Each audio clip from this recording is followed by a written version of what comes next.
來看位於台南市東區的戲劇秀藝術館，今仔正式開館咯。市政府投入將近1200萬來翻修這棟歷史建築，由源自台南有100棟歷史的明華園戲劇總團來負責營運。今年5月就開始試營運，嘛請媒介歌戲迷來參觀。這個戲劇藝術館咯，會來正做是推廣傳統戲劇文化教育的基地。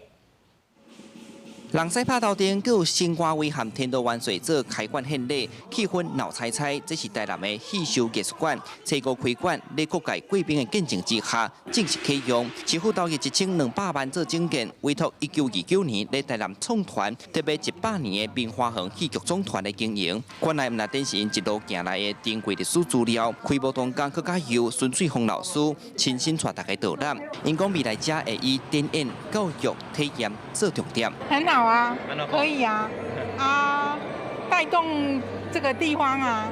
除了講你當來這學習歌藝，那最主要，我希望教育會當讓咱較濟這少年的，還是這年紀小的小朋友，我攏希望會當來咱戲草藝術館，這是教育。那傳承就是，我會當佇這，不管你是什麼年紀，什麼行業。你攏會當來遮，阮的老師會當甲恁教。